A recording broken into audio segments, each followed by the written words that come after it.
बिस्मिल्लाहिर्रहमानिर्रहीम। नाज़रीन, सदाए librarian TV में खुश आमदीद। आज काफ़ी अरसे के बाद दोबारा आपकी खिदमत में हाज़िर हुए हैं। आज हमारे साथ प्रोफेसर शफ़ाकत अली शेख साहब तशरीफ़ फरमाए हैं। आपको याद होगा कुछ अर्सा पहले हमने इनका इंटरव्यू भी किया था। आप देख रहे हैं सदाए लाइब्रेरियन टीवी। मज़ीद वीडियोस के लिए हमारा चैनल सब्सक्राइब करें और बेल आइकॉन को प्रेस करें। इस वीडियो को लाइक और शेयर करना मत भूलें। एक किताब है, बहुत ही मशहूर बेस्ट सेलर रही है, स्टीफन कोवी की 7 habits of highly effective people. तो उनके ऊपर इनका थीसिस था एमफिल का, जिसका नाम था कामयाब लोगों की खुसूसी आदत। उस सिलसिले में हमने इनका इंटरव्यू किया था। तो हमने इनसे गुजारिश की थी कि आपकी ये जो बुक है इसको अगर हम सिलसिलावार अक़सात के अंदर जो मुख्तलिफ़ उसकी हैबिट्स हैं उनका एक तज्ज़िया पेश कर दें, एनालिसिस पेश कर दें सदाए लाइब्रेरियन के नाज़रीन के लिए। तो उस सिलसिले की कड़ी ये पहला प्रोग्राम है।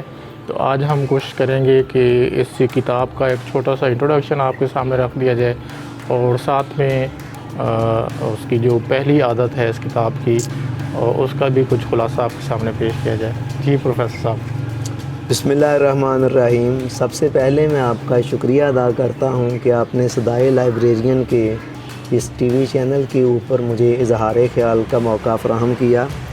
उसके बाद जहाँ तक मेरी किताब का तल्लक़ है, आपने कहा कि उसका भी मुख्तसर सा तारफ़। तो इस हवाले से गुजारिश ये है कि 20वीं सदी की आखिरी दहाई के अंदर अमेरिका के मशहूर व मरूफ राइटर स्टीफन आर कोवे ने जो किताब लिखी 7 habits of highly effective people, उस किताब की मकबूलियत का ये आलम है कि 20 साल से ज़ायद अरसा गुज़र चुका है। लेकिन 89 में शायद आई थी। जी 89 में शायद पहला एडिशन आया। हाँ, 30 साल फिर तकरीबन गुज़र चुके हैं और आज तक उसका एक तिलिस्म है जो दुनिया के ऊपर छाया हुआ है। मेरी जो किताब है कामयाब लोगों की खुसूसी आदत, इस किताब को आप उसी किताब का इस्लामिक वर्जन समझ सकते हैं। और इसकी ख़ास खूबी ये है कि ये मेरा तहकीकी मकालिया है, रिसर्च वर्क के तौर पर लिखी गई है, एमफिल के थीसिस के तौर पर। और इसका मकसद यही था कि उस किताब के मंदरजात का इस्लाम की तालीमात की रोशनी में जायज़ा लिया जाए। इस किताब के हवाले से दुनिया भर के अंदर कई लोगों ने काम किया, कईयों ने लेक्चर दिए, लेकिन मैं समझता हूँ कि ये अपनी नौइयत का एक मुनफरद काम है जिसकी कोई मिसाल दूसरी मुझे अभी तक दाएं बाएं नज़र नहीं आती। लाहौर यूनिवर्सिटी के अंदर मैं अपनी इस किताब का एक हिस्सा हर सेमेस्टर के अंदर बच्चों को तरबियत के पॉइंट ऑफ व्यू से पढ़ाता हूँ। और मुझसे अक्सर स्टूडेंट्स की तरफ से ये सवाल किया जाता है कि सर इस किताब को लिखने के अंदर आपका कितना वक्त लगा। तो मैं आगे से मुस्करा कर कहा करता हूँ कि बेटे 5 साल इसको लिखने में लगे और उसके पीछे 45 साल का गौर व फ़िक्र, मुशाहदात, तजर्बात और सोच विचार थे। इस तरह आप कह सकते हैं कि आधी सदी मेरी लगी और उससे पहले आधी सदी स्टीफन आर कोवे की लगी थी। और इन दोनों को अगर आप कंबाइन कर दें तो 1 सदी की विज़डम है जो इस किताब के अंदर जमा कर दी गई है। उसके बाद आपने फरमाया कि आज की नशिस्त के अंदर हमने इस किताब के अंदर कामयाब और मौसर तरीन लोगों की जो 7 आदत हैं उनमें से पहली आदत का वो खुलासा बयान करना है, उसे ब्रीफली डिस्कस करना है। सबसे पहले तो ये समझें कि आदत क्या होती है और उसकी अहमियत क्या है इंसानी ज़िंदगी के अंदर।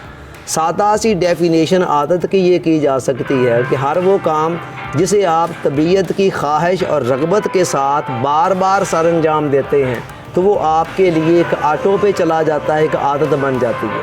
और इस एतबार से अगर देखा जाए तो हमारी ज़िंदगी के बेशतर काम जो हैं वो आदत के ज़िम्मे में आते हैं, मसलन खाना पीना, सोना, जागना, ट्रैवलिंग करना वगैरह। इल्म नफ्सियात का कहना है कि इंसान अपनी ज़िंदगी के अंदर जो भी एक्टिविटीज़ करता है ना, उनमें से कम अज़ कम 80% वो हैं जिनका तल्लुक़ आदत के साथ। एक बड़ी खूबसूरत कहावत है कि एक सोच बो और एक अमल काटो, और एक अमल को बोकर आप एक आदत को काटते हैं। जब एक आप आदत को बोते हैं तो उसके नतीजे में किरदार काटते हैं, और किरदार को जो बोते हैं तो उसके नतीजे में आपकी किस्मत मार से वजूद में आती है। गौर किया जाए तो इंसान चंद आदात के सिवा और कुछ भी नहीं है। अच्छी या बुरी जैसी आदत भी वो अपना लेता है, उसी सांचे के अंदर फिर उसकी शख्सियत डलती चली जाती है। अच्छी आदत को अपनाने में थोड़ी सी दुश्वारी होती है, मगर बाद में उनके साथ ज़िंदगी गुजारना बहुत आसान होता है। और इसके बरअक्स बुरी आदत को अपनाना बहुत आसान होता है, मगर फिर उनके साथ ज़िंदगी गुजारना बहुत मुश्किल होता है।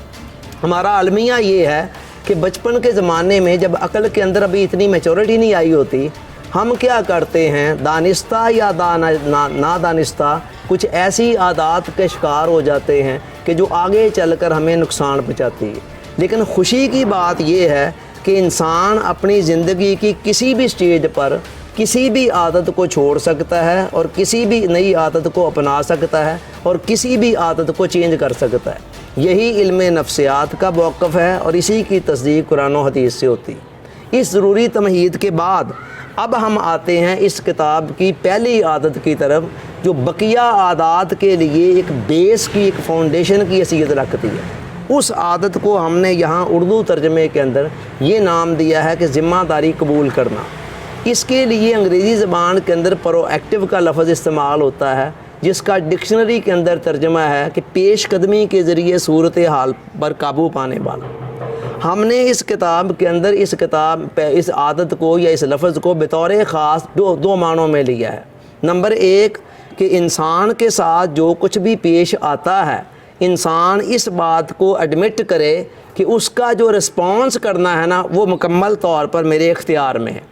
और नंबर दो, कदम बढ़ाना, यानी इंसान आगे बढ़कर अपने मामलात, अपनी ख्वाहिशात की तकमील के लिए स्ट्रगल करना, जद्दोजहद करना, जिसको दूसरे लफ्ज़ों में कहते हैं इनिशिएटिव लेना। अच्छा जी, मैं आप थोड़ी वजाहत इन दोनों की करता हूँ। सबसे पहली बात मैंने बताया था कि हमारे यहाँ ये समझा जाता है कि बस ठीक है जी, जो कुछ हमारे साथ पेश आ रहा है शायद हम उसका रिस्पॉन्स करने के अंदर बस बाउंड हैं। आपने ये जुमला अक्सर सुना होगा जी, फ़लाँ आदमी मुझे टेंशन देता है, यानी वो मेरे साथ ऐसा बिहेवियर अपनाता है कि उसके मुकाबले में, उसके बदले में, उसके नतीजे में मैं टेंशन लिए बगैर रह ही नहीं सकता। इस आदत का ये कहना है कि हमारे साथ ज़िंदगी के अंदर जो कुछ भी हालात और वाक़यात पेश आ रहे हैं, उनके अंदर तो हम आज़ाद नहीं हैं कि वो हमारी मर्ज़ी के मुताबिक नहीं है। वो अपने तौर पर कुदरत के एक निज़ाम के तहत या दूसरों के बिहेवियर की बिना पर पेश आ रहे हैं, लेकिन उनका रिस्पॉन्स किस तरह करना है, उसका रद्द अमल कैसे देना है, या उनको अपने ऊपर वारद किस अंदाज में होने देना है, इसके अंदर हम मुकम्मल तौर पर आज़ाद हैं। डॉक्टर विक्टर फ्रैंकल बात करते हैं, वो कहते हैं इंसानी ज़िंदगी के अंदर 3 अक़दार होती हैं। नंबर 1 एक्सपेरिमेंटल, कि जो कुछ हमारे साथ पेश आता है, जो कुछ हम मुशाहदा करते हैं। और नंबर 2 क्रिएटिव, जो कुछ हमारी वजह से मार्ज़ वजूद में आता है, इर्द गिर्द के माहौल के अंदर हम डिलीवर करते हैं। और नंबर 3 है हमारे साथ पेश आने वाले हालात और वाक़यात के ऊपर हमारा रद्द अमल, जो हम रिस्पॉन्स करते हैं। डॉक्टर विक्टर फ्रैंकल के बकौल कि सबसे इम्पॉर्टेंट कदर जो है वो यही है कि हम अपने साथ पेश आने वाले हालात और वाक़यात के ऊपर रिस्पॉन्स क्या करते हैं, रद्द अमल किस अंदाज में करते हैं। हमारे माहौल के अंदर बेशुमार चीज़ें हमारी लाइफ के अंदर ऐसी होती हैं जो हमें पसंद नहीं होती, जो हमारे मुताबिक नहीं होती हैं, लेकिन ये है सवाल ये पैदा होता है कि हमने उनको फेस कैसे करना है, उन पर रिस्पॉन्स कैसे करना है। आप मिसाल के तौर पर देखें ना, हमारा रंग, हमारी नस्ल, हमारा ख़ानदान, हम किस कबीले में पैदा हुए, हम किस जिन्स में पैदा हुए, इनमें से कोई चीज़ भी हमारे इख्तियार में नहीं है, मगर इन चीज़ों को हमने किस तरह लेना है, कैसे फेस करना है, किस अंदाज में इनको सोचना है, वो हमारी सोच जो है वो मुकम्मल तौर पर हमारे इख्तियार में है। और यही वो चीज़ है जो असल चीज़ है कि जिसको अगर हम अपने रिस्पॉन्स को कंट्रोल कर लें तो हम अपने माइनस को भी प्लस के अंदर तब्दील कर सकते हैं। फ्रांस का फ़लसफ़ी मानतीन ये कहता है कि इंसान जो है इंसान को किसी हादसे के अंदर उस कदर ज़रर नहीं पहुंचता जिस कदर ज़रर उस राय से पहुंचता है जो वो उस हादसे के मतलब कायम करता है। और वो कहता है हादसे के मतलब हम अपनी राय खुद ही कायम करते हैं, तो लिहाजा जब हम राय हमने खुद कायम करनी है तो फिर हम अपनी राय को कंट्रोल करें और सोचा समझा हुआ रिस्पॉन्स दें। डेल कार्नेगी का कहना है कि हमारा ज़हनी आराम और सुकून जो हमें ज़िंदगी में मिलता है उसका इन्हसार इस बात पर नहीं है कि हम कौन हैं, कहाँ हैं और क्या है।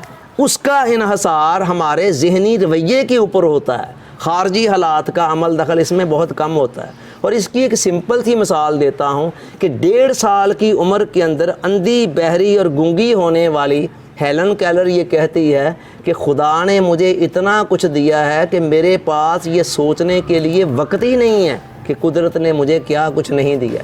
آپ اندازہ کریں کہ کتنی چیزوں سے محروم ہو کر بھی وہ اپنی محرومیوں کو نہیں دیکھ رہی ہے، بلکہ وہ اپنے پلس پوائنٹ کو دیکھ رہی ہیں۔ تو یہاں سے افراد کی 2 قسمیں بن جاتی ہیں، ایک ذمہ دار افراد اور دوسرے غیر ذمہ دار افراد۔ اور اس عادت کا عنوان بھی کیا ہے؟ ذمہ داری قبول کرنا۔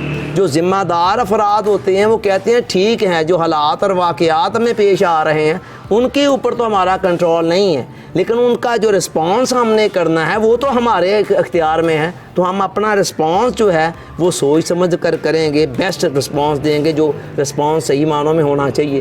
غیر ذمہ دار لوگوں کا حال یہ ہوتا ہے کہ وہ اپنی ذمہ داری تو ایڈمٹ ہی نہیں کرتے، وہ اپنے اختیار کو مانتے ہی نہیں ہیں، بس وہ حالات کو الزام دیں گے، ماحول کو الزام دیں گے، معاشرے کو الزام دیں گے، میری تقدیر ہی ایسی تھی، فلاں آدمی مجھے بڑا ٹینشن دیتا ہے، فلاں آدمی مجھے بہت میرے ساتھ ظلم کر رہا ہے، زیادتی کر رہا ہے، وغیرہ وغیرہ۔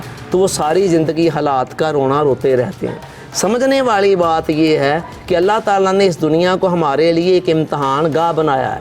جب تک ہم نے یہاں رہنا ہے نا، یہاں پر بے شمار واقعات، حالات ہماری مرضی کے خلاف پیش آنے ہیں۔ قرآن مجید نے اس حقیقت کی طرف اشارہ کرتے ہوئے فرمایا وَلَنَبْلُوَنَّكُمْ بِشَيْءٍ مِّنَ الْخَوْفِ وَالْجُوعِ وَنَقْصٍ مِّنَ الْأَمْوَالِ وَالْأَنفُسِ وَالثَّمَرَاتِ، کیا لوگوں ہم ضرور بے ضرور تمہیں آزمائیں گے، کبھی خوف میں مبتلا کر کے، کبھی بھوک میں مبتلا کر کے، کبھی تمہارے پھلوں کو چھین کر، کبھی مالوں کو چھین کر، کبھی اولادوں کو چھین کر، یعنی مختلف قسم کے ناخوشگوار حالات، واقعات، سانحات، حادثات تمہیں پیش آتے رہیں گے۔ آگے قرآن نے کیا کہا؟ وَبَشِّرِ الصَّابِرِينَ، ہے میرے حبیب بشارت دے دو، خوشخبری دے دو کن کو؟ جو اس طرح کے تمام واقعے کے اوپر صبر کے دامن کو تھامتے ہیں۔ صبر کیا ہے؟ کہ انسان کسی بھی صورتحال کے اوپر جو ریئیکٹ کرنا ہے وہ ریئیکٹ اس کی عقل کے اور شریعت کے تابع ہو، وہ جذبات سے مغلوب ہو کر رسپانس نہ کر رہا ہو۔ تو دیکھیں آپ قرآن نے کتنی خوبصورتی کے ساتھ یہ بات کی۔ اسی طرح ایک مقام پر فرمایا لِكَيْ لَا تَأْسَوْا عَلَىٰ مَا فَاتَكُمْ، جو کچھ تم سے چھن گیا ہے نا اس کے اوپر رنجیدہ نہیں ہونا ہے، یعنی اس کے غم کو لے کر بیٹھ نہیں جانا ہے۔ فیوچر کے حوالے سے فرمایا لا تقنطوا من رحمت اللہ کی رحمت سے مایوس نہیں ہونا ہے۔ زندگی کی کسی بھی سٹیج پر یہ نہیں سوچنا ہے کہ اب تو کچھ بھی نہیں بچا ہے، اب میں کیا کر سکتا ہوں، اب میں کیا حاصل کر سکتا ہوں، نہیں، ہر حال کے اندر اللہ کی رحمت سے پر امید ہی رہنا ہے۔ اگر 100 مواقع آپ کھو چکے ہیں تو 1000 مواقع پیچھے موجود ہیں، 1000 کھو چکے ہیں تو لاکھوں مواقع پیچھے موجود ہیں کہ یہ خدا کی بنائی ہوئی کائنات ہے، اور جس طرح اس کی اپنی شان یہ ہے کہ وہ ان لمیٹڈ ہے، اسی طرح اس نے اس کائنات کے اندر امکانات کی بھی کوئی حد نہیں رکھی ہے۔ حضور علیہ السلام نے کیسا پیارا اصول دیا، فرمایا عجبا لامر المومن، مومن کا حال بھی بڑا عجیب ہے، ان امرہ کلہ لہ خیر، اس کا ہر معاملہ ہی اس کے لیے خیر ہے، ولیس ذالک لأحد الا للمؤمن، اور یہ بات سوائے مومن کے اور کسی کے ساتھ نہیں۔ آگے وضاحت کرتے ہوئے فرمایا ان اصابتہ سراء، اگر اسے کوئی خیر، کوئی بلائی، کوئی اچھائی پہنچتی ہے، کوئی من پسند صورتحال سامنے آتی ہے، شکر وکان خیر اللہ، تو وہ شکر کرتا ہے اور شکر کر کے اللہ کے قریب ہو جاتا ہے، یہ اس کے لیے بہتر بن جاتی ہے۔ وَإِنْ أَصَابَتْهُ ضَرَّاء، اور اگر اسے کوئی برائی، کوئی تکلیف، کوئی دکھ، کوئی مصیبت، کوئی مرضی کے خلاف سچویشن سامنے آتی ہے، صبرا، تو وہ صبر کا دامن تھام لیتا، وَكَانَ خَيْرُ اللَّهِ، اور یہ چیز بھی اس کے لیے بہتر ہو جاتی ہے۔ تو غور کریں ذرا، اسلام کس طرح ہمیں ریئیکٹ کرنے کا درس دے رہا ہے کہ ریئیکٹ کرنے کا ذمہ دارانہ طریقہ کیا ہے۔ ہمارے ہاں تصوف کے اندر ایک مسئلہ صدیوں سے الجھا ہوا ہے کہ انسان مجبور محض ہے یا مختار کل ہے، کہ وہ اپنی مرضی میں، اپنے عادات میں، اپنے اعمال میں، افکار میں مکمل طور پر آزاد ہے یا مجبور ہے۔ صوفیاء کرام کے ایک طبقے کا کہنا ہے کہ انسان کی حیثیت تو کٹ پتلی کے علاوہ کچھ نہیں ہے، کر کرا تو وہ آپ ہی رہا ہے، جو کرتے ہیں وہ خود کرتے ہیں، تو ہم تو کچھ پتلیوں کی طرح ہیں، تو بس ٹھیک ہے، جو کسی اور کے لکھے ہوئے اسکرپٹ کے اوپر بس ہم رول پلے کر رہے ہیں۔ اور دوسرا نقطہ مکتبہ فکر کا یہ کہنا ہے کہ نہیں، انسان مکمل طور پر خود مختار ہے، اللہ نے اسے مکمل طور پر ایک خود مختار ارادہ دے کر بھیجا ہے۔ اب اگر پہلے نقطہ نظر کو صحیح مان لیا جائے تو پھر انسان کی حیثیت کیا رہ جاتی ہے، اور اس سے جواب طلبی کس بات پر ہونی ہے؟ تو یہ گویا انسان کو انڈر ایسٹیمیٹ کرنے کے مترادف ہے۔ اور اگر دوسری بات کو صحیح لے لیا جائے کہ نہیں، انسان آل ان آل ہے، جو چاہے کرے، تو یہ انسان کو شاید اوور ایسٹیمیٹ کرنے کے مترادف ہے کہ پھر خدا کی جو اتھارٹی ہے وہ کہاں ہے۔ ہمارے خیال میں یہ حقیقت جو ہے وہ کہیں ان دونوں انتہاؤں کے درمیان میں۔ اور اس حوالے سے حضرت علی کا بڑا مشہور قول ہے کہ جب کسی صاحب نے آ کر ان سے پوچھا کہ انسان کتنا مجبور ہے اور کتنا با اختیار ہے، تو انہوں نے جواب دیا کہ ایک ٹانگ اٹھاؤ، اس نے اٹھائی، آپ نے فرمایا اب دوسری اٹھاؤ، اس نے کہا یہ تو ممکن نہیں ہے، فرمایا بس یہاں تک انسان با اختیار ہے اور یہاں سے اس کی مجبوری کی حد شروع ہو جاتی ہے۔ ہم سمجھتے ہیں کہ اس عادت کے ضمن میں ہماری گفتگو کے تناظر کے اندر اس مسئلے کا حل یہ ہے کہ بعض معاملات کے اندر انسان با اختیار ہے اور بعض معاملات کے اندر مجبور ہے۔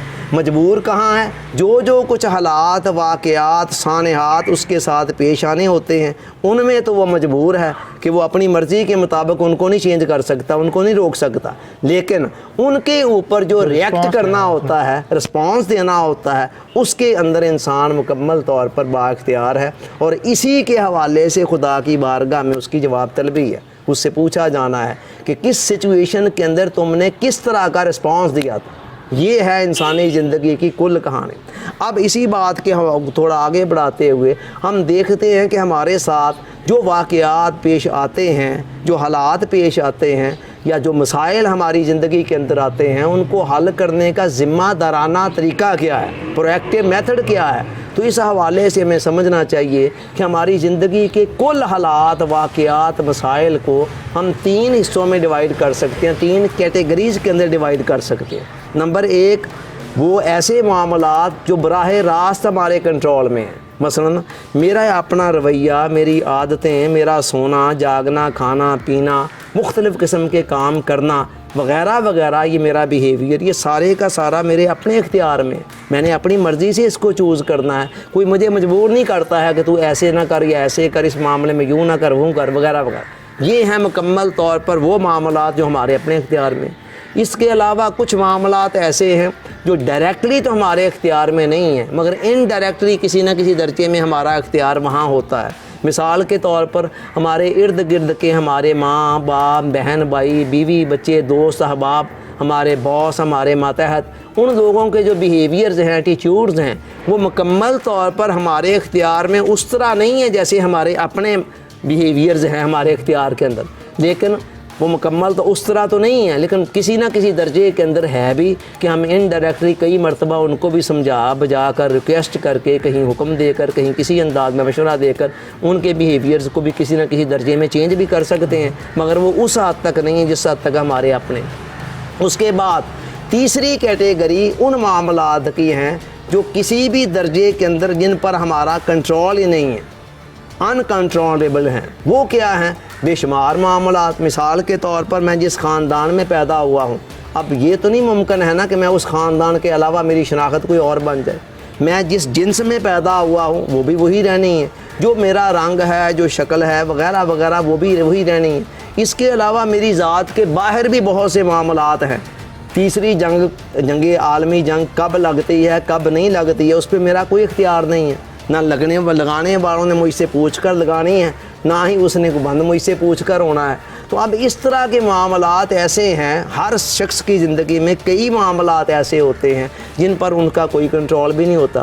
اب جو عقل مندی والا راستہ ہے وہ یہ ہے کہ وہ معاملات جو مکمل طور پر ہمارے کنٹرول کے دائرے سے باہر ہیں، ان پر تو ایک لمحے کے لیے بھی جلنا کڑنا انتہا درجے کی حماقت ہے، ان پر ایک منٹ بھی ضائع نہ کریں، بلکہ ایسے تمام معاملات اللہ کے حوالے کریں۔ وَأُفَوِّضُ أَمْرِي إِلَى اللَّهِ إِنَّ اللَّهَ بَصِيرٌ بِالْعِبَادِ، کہ وہ ایسے معاملات اللہ کے حوالے کریں، وہ جانیں اور یہ معاملات جانیں۔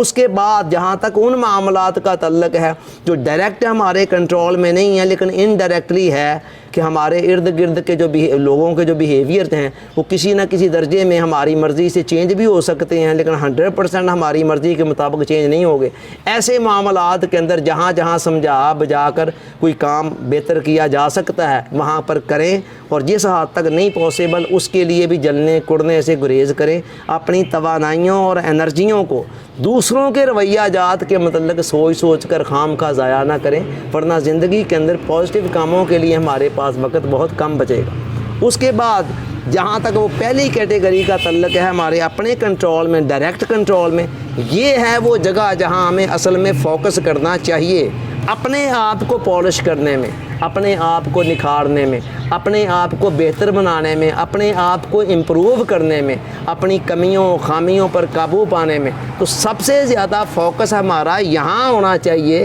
کہ یہ ہے وہ دائرہ جو مکمل طور پر ہمارے اختیار کا دائرہ ہے۔ اب ہم لوگ کرتے کیا ہیں؟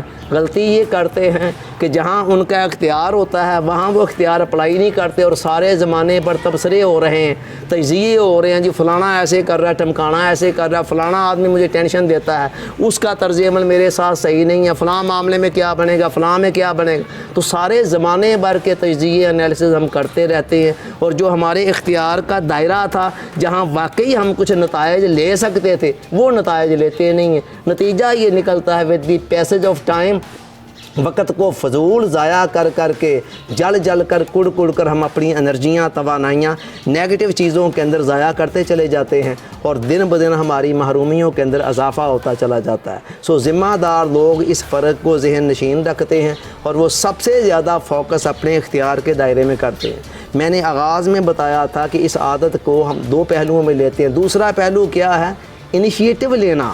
ذمہ دار لوگ کیا کرتے ہیں؟ وہ آگے بڑھ کر اپنے آرزوؤں اپنی خواہشات کی تکمیل کے لیے آگے بڑھ کر اسٹرگل کرتے ہیں، جد و جہد کرتے ہیں۔ اور غیر ذمہ دار لوگ کیا کرتے ہیں؟ وہ ہاتھ پر ہاتھ دھرے بیٹھے حالات کے سازگار ہونے کا انتظار کرتے رہتے ہیں۔ وہ کہتے ہیں کوئی مسیحا ہماری لائف میں آئے اور بس ایسے ہی پھونک مارے یا ایسے نگاہ اٹھائے اور ہمارے حالات سنور جائیں، اور ایسا کچھ کبھی بھی نہیں ہوتا ہے، اور ساری زندگی انتظار کے اندر ہی ضائع ہوتی چلی جاتی ہے، اور ساری تمنائیں حسرتیں بن کر ان کے سینوں میں رہ جاتی ہیں، اور اسی طرح وہ اپنی زندگی کو گزار کر اگلے جہان میں چلے جاتے ہیں، پہنچ جاتے ہیں، قبر کے اندر دفن ہو جاتے ہیں۔ تو ذمہ دار لوگ کیا کرتے ہیں؟ وہ ذمہ داری کو قبول کرتے ہیں، وہ کہتے ہیں یہ ہماری ذمہ داری ہے اپنے حالات کو بہتر بنانا، انیشیٹو لینا۔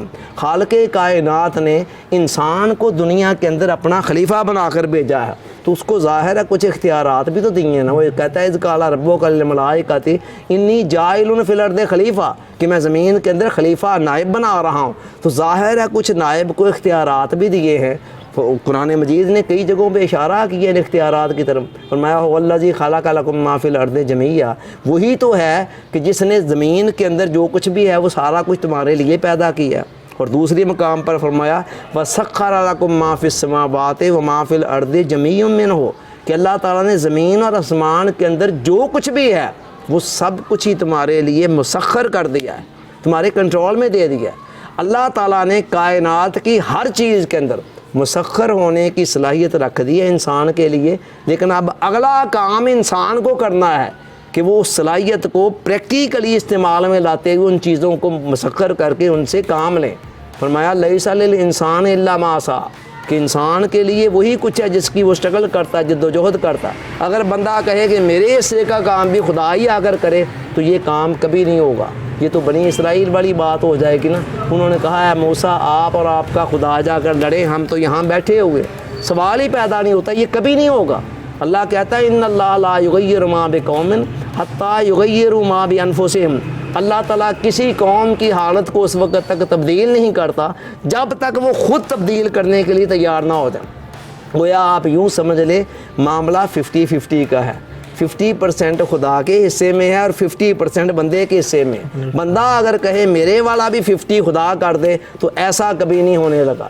آپ یوں سمجھ لیں کہ اللہ نے کہا بندے مٹی میں نے بنا دی ہے، اس سے پیالہ تو نے بنانا ہے، یا گلدستہ اس سے تو نے بنانا ہے، لوہا میں نے بنا دیا ہے، اس کو ہوائی جہاز بنا کر فضاؤں کے اندر تم نے اڑانا ہے۔ सोना मैंने बना दिया है, उस पर मेहनत करके मुख्तलिफ ज़ेवरात की शक्ल देकर किसी के गले का हार तुमने बनाना है, जिस शक्ल के अंदर भी डालना है। तो ये 50-50 वाला मामला है। सारा मामला ना खुदा ने अपने हाथ में रखा और ना सारा मामला बंदे के हाथ में दिया। अब देखें ना, फसल उगाने वाली तो खुदा की ज़ात है, लेकिन किसान को अपने हिस्से का काम करना है। उसे ये करना है कि वो अब ज़मीन को हमवार करे, उसके अंदर बीज डाले, उसको पानी दे, उसकी दीगर केयर करे, जो कुछ ज़रूरी लवाज़मात है पूरा करे। सारा कुछ करने के बाद अब फसल को उगाना खुदा ने है, वो किसान नहीं कर सकता। लेकिन किसान कहे कि या अल्लाह जब उगाना तूने है तो फिर बाकी सारे काम भी तू कर ले, तो ऐसा ना आज तक कभी हो सका है और ना आइंदा कभी हो सकेगा। यहीं पर एक और हुज़ूर अलैहिस्सलाम की सीरत तैयबा को देखे। कुरान ने कहा लक़द काना लकुम फ़ी रसूलिल्लाहि उस्वतुन हसना, तुम्हारे लिए रसूल की ज़िंदगी बेहतरीन नमूना है। हुज़ूर अलैहिस्सलाम की सीरत तैयबा को देखे, बदर के मैदान में अपनी सारी पूंजी लेकर मैदान में पहुंच जाते हैं, फिर अल्लाह से दुआ कर रहे हैं। इसी तरह खंदक के अंदर आप देखें, खुदा अपने हाथों से खंदक खोद रहे हैं। फिर मज़े की बात यह है कि हुज़ूर अलैहिस्सलाम की ज़िंदगी में ऐसे कई वाक़यात हैं कि थोड़ी चीज़ के अंदर बरकत आ गई, मगर ऐसा वाक़या एक भी नहीं है कि चीज़ कोई भी नहीं थी और वह ऐसे गैब से ऐसे नमूदार हो गई। आप देखें ना, सहाबा इकराम को एक लोटा पानी से वज़ू करा दिया हुदैबिया के मकाम पर, कई सैकड़ों सहाबा को वज़ू कराया, तो पहले पानी था थोड़ा और उसके अंदर बरकत आ गई। इसी तरह एक प्याला दूध से एक मौका पर 70 के लगभग सहाबा इकराम को सैर करा दिया।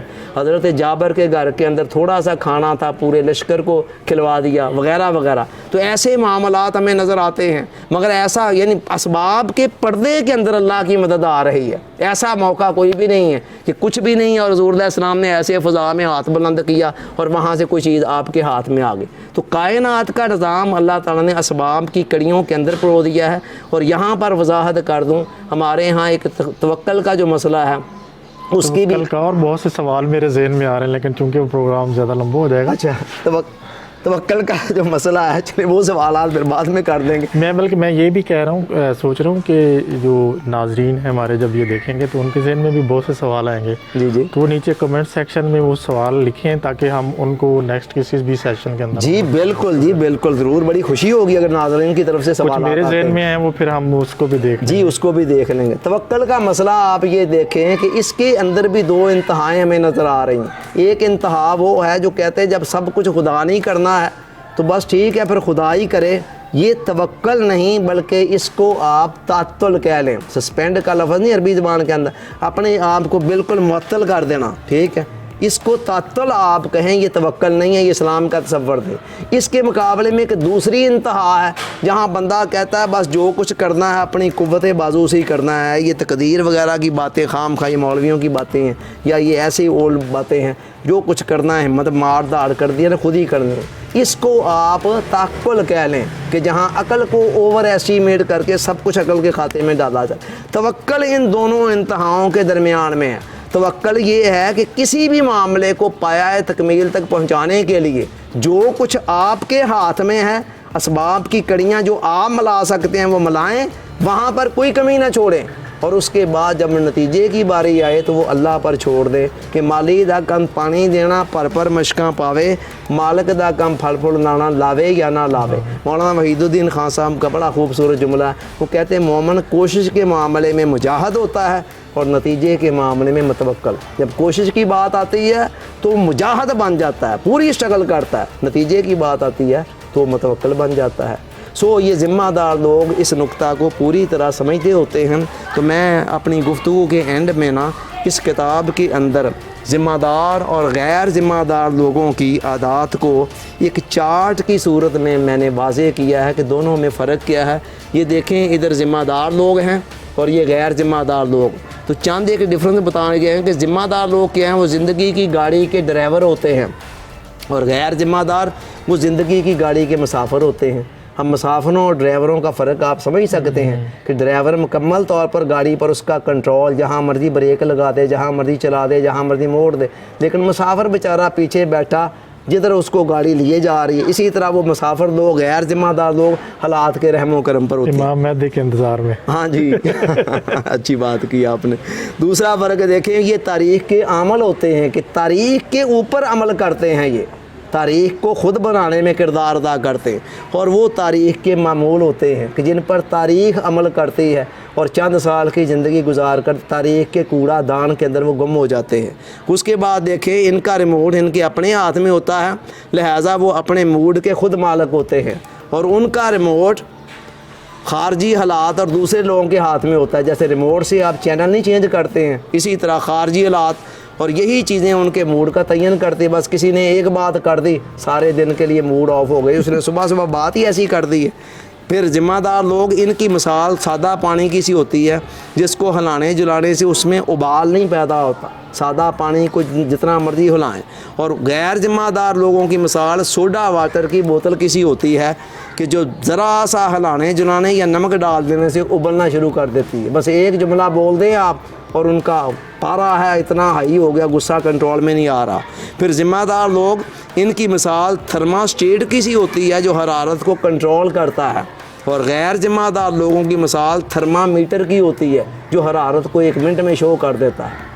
तो इसी तरह ये आगे कुछ और भी पॉइंट्स हैं। टोटल ये 10 पॉइंट्स की सूरत के अंदर ये डिफरेंस दिया गया है। मैं वक़्त की नज़ाकत को मलहूज़े खातर रखते हुए बाकी बातों को छोड़ता हूँ, बाकी इंशाअल्लाह वो हम नाज़रीन पढ़ सकते हैं। एंड कर रहा हूँ बात का कि इस आदत का ख़ुलासा ये है कि आप अपनी ज़िंदगी के मुकम्मल तौर पर ख़ुद ज़िम्मेदार हैं। जब तक आप इस बात को एडमिट नहीं ना करते, आप आगे नहीं बढ़ सकते। आप ख़ुद ज़िम्मेदार हैं। इस ज़िंदगी को कामयाबी से हमकिनार करना आपकी ही ज़िम्मेदारी है। अगर आपका अपनी ज़िंदगी पर कंट्रोल है, अपने जज्बात पर, एहसासात पर, फीलिंग्स पर, तो फिर बाहर के हालात आपका कुछ नहीं बिगाड़ सकते। इसी तरह अगर आप महसूस कर रहे हैं ना कि माहौल के अंदर आपको प्रॉपर इज़्ज़त नहीं मिल रही है या लोगों का बिहेवियर आपके साथ सही नहीं है, तो उनको इल्ज़ाम देने की बजाय अपनी कमियों का जायज़ा लें कि आप में वो कमियां कौन सी हैं जिसने माहौल वाले लोगों को इतना शेयर किया कि वो आपके साथ मिसबिहेव कर रहे हैं। बड़ा खूबसूरत एक कॉल है किसी दानिश्वर का कि a man can not ride your back unless it is bent. कोई आदमी आपकी कमर पर उस वक्त तक सवार नहीं हो सकता जब तक ये झुकी हुई ना हो। सो मेरा यही पैगाम है कि सबसे पहले अगर हम आगे बढ़ना चाहते हैं तो अपनी ज़िंदगी की ज़िम्मेदारी को कबूल करें, तस्लीम करें, और इस बात को मानें कि ये ज़िंदगी हमारी है और इसको संवारना, निखारना और बेहतर बनाना ये हमारी ही ज़िम्मेदारी है। आपका बहुत बहुत शुक्रिया। नाज़रीन, इतनी मुफस्सल गुफ्तगू के बाद कुछ इसमें मज़ीद इजाफ़ा तो नहीं किया जा सकता। सवालात ज़रूर आ रहे हैं, मेरे ज़हन में भी, आपके ज़हन में भी आ रहे होंगे। उनको कमेंट सेक्शन में लिखें और ताकि हम उन पे नेक्स्ट जो हमारी होगी कोई भी सेशन उसमें हम उसको डिस्कस कर लेंगे। खुश रहें, और हमारा चैनल अभी तक अगर आपने सब्सक्राइब नहीं किया तो ज़रूर सब्सक्राइब करें। और नेक्स्ट वीडियो में हम इंशाल्लाह अगली आदत के साथ आपके साथ हाज़िर होंगे। तब तक के लिए अल्लाह हाफ़िज़।